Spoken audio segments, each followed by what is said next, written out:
बदतमीज बहू। सभ्यता से भरपूर शास्त्री परिवार की इकलौती बेटी मोहिनी को बचपन में ही पढ़ाई के लिए विदेश भेज देते हैं, जहां से वो सालों बाद ग्रेजुएशन पूरी करके इंडिया वापस आती है, जो अब संस्कार, सभ्यता, संस्कृति जैसी चीजों से कोसों दूर होती है। एक सुबह मोहिनी शॉर्ट ड्रेस पहने, कानों में हेडफोन लगाए जोर जोर से इंग्लिश गाने गाती हुई घर में घूम रही होती है। सुबह सुबह भगवान का नाम लेते हैं, राक्षसों की तरह चिल्लाते नहीं। पॉप्स, आपको अच्छे गाने की बिल्कुल समझ नहीं है, सो ठीक है, चल पिल। अरे मोहिनी, पापा से ऐसे बात करते हैं क्या? सारी तमीज भूल गई हो। ओह मॉम प्लीज, इतनी बड़ी भी कोई बात नहीं हुई, सो डोंट ओवररिएक्ट। ऐसे ही दिन बीतते हैं, जिसमें मोहिनी के तौर तरीके, रहने और बात करने का ढंग उसकी मम्मी पापा को परेशान करने लगता है।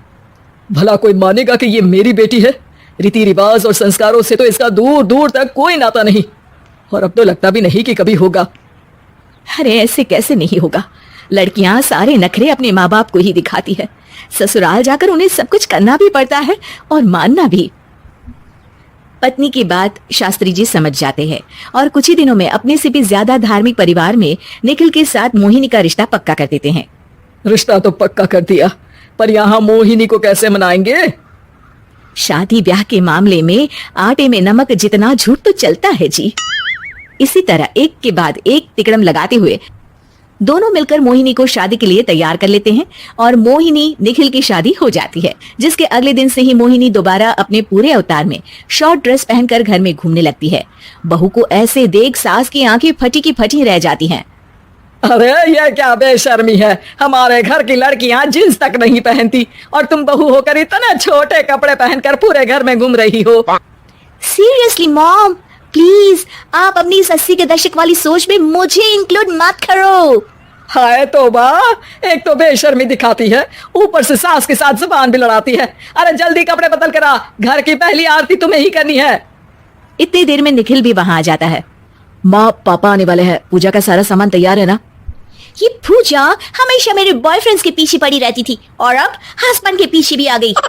मोहिनी की बातें सुन सास तो अपना सिर पकड़ लेती है, लेकिन निखिल किसी न किसी तरह उसे पूजा के लिए कन्विंस करके कपड़े चेंज करने के लिए भेज देता है, जिस पर पूजा खत्म होने के बाद वो एक बार फिर अपनी शॉर्ट ड्रेस में आ जाती है। बहू, ये क्या तरीका है? संस्कार नाम की कोई चीज है या नहीं? नहीं ससुर जी, संस्कार मेरा दूसरा बॉयफ्रेंड था, अब तो मेरा उससे कोई कांटेक्ट नहीं है। मोहिनी का जवाब सुन के ससुर तो भगवान नाम जपते वहां से चले जाते हैं, लेकिन सास बहू के बीच कहासुनी फिर शुरू हो जाती है, जिसे इग्नोर करते हुए मोहिनी घर से बाहर चली जाती है और देर रात घर वापस आती है। मोहिनी, मैं जानता हूँ कि तुम विदेश में रही हो और तुम्हें वहीं की आदत है, पर यहाँ चीजें कुछ अलग है। अगर तुम उस हिसाब से कुछ एडजस्ट कर लो तो सबके लिए सही हो जाएगा। I am not in a lecture mood. Good night. अगली सुबह मोहिनी देर से उठकर एक बार फिर उसी तरह सबके सामने आती है, जिस पर उसकी सास कुछ बोले उससे पहले ही मोहिनी की दोस्त मोनिका और रचिल वहां आ जाती हैं। Oh hi darling, how are you? OMG, we missed you so much. I missed you too, darling. Ram Ram, इन्होंने तो तुमसे भी छोटे कपड़े पहने हैं। अरे तुम लोगों के अंदर कोई शर्म लिहाज बाकी भी है या सब बेच खाई? मोहिनी, तुम्हारी मेड कुछ ज्यादा नहीं बोलती? इस पर मोहिनी की दोस्त उसकी सास का मजाक बनाने लगती है, जिसे सुन निखिल उन्हें जवाब देते हुए कड़वे शब्द सुना देता है और वो सुन के वो दोनों तो मुंह बनाए वहां से चली जाती है, लेकिन गुस्से से लाल मोहिनी वहीं खड़ी निखिल को घूरती रहती है। घूर क्या रही हो? तुमसे शादी की ये सोचकर कि विदेश में पढ़ी लिखी हो, घर में कोई पॉजिटिव चेंज लाओगी, अपनी करियर के लिए एम्बिशियस होगी, पर अपने इस बिहेवियर से उस पढ़ाई के साथ साथ अपने मम्मी पापा के नाम को भी डुबो रही हो।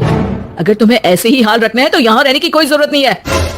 निखिल की बातें सुनकर मोहिनी रोते हुए घर छोड़कर अपनी मम्मी पापा के पास वापस आ जाती है। ससुराल में सब कुछ ठीक तो है? वो अपने आप को समझते क्या है? मोहिनी पर चिल्ला रहे हैं? मैं क्यों उसके इशारों पर चलूं? मैं अपनी लाइफ अपने तरीके से जीना चाहती हूँ और वो ना आप लोगों को मंजूर था और ना ही उन्हें है। तुम यहाँ नहीं रह सकती। अपने पापा की बात सुन के मोहिनी हैरान रह जाती है। हाँ, तुमने बिल्कुल सही सुना। अगर तुम्हें अपने इस घमंड, बेशर्मी और बदतमीजी में ही जीना है तो तुम यहाँ भी नहीं रह सकती। बेटी, मैं मानता हूँ हमारे यहाँ रीति रिवाज बहुत मायने रखते हैं और हमने उन्हीं के ओवरडोज से बचाने के लिए तुम्हें विदेश भेजा था। एक लड़की जो शादी करके घर और बच्चे संभालती है, उससे तुम अपने आप को ज्यादा समझ सको इसके लिए भेजा था। तुम उससे ज्यादा समझो और बनो, पर तुम तो किसी दूसरी ही ट्रेन में चढ़ गई बेटा। उसके मम्मी पापा बहुत देर तक मोहिनी को सारी बातें समझाते हैं, जिन्हें सुनकर मोहिनी को अपनी गलती का एहसास होता है। वो जॉब ज्वाइन कर लेती है और ससुराल वापस आकर उन्हें मॉडर्न बनाती है और खुद भी कुछ रिवाज सीखते हुए खुशी से रहने लगती है।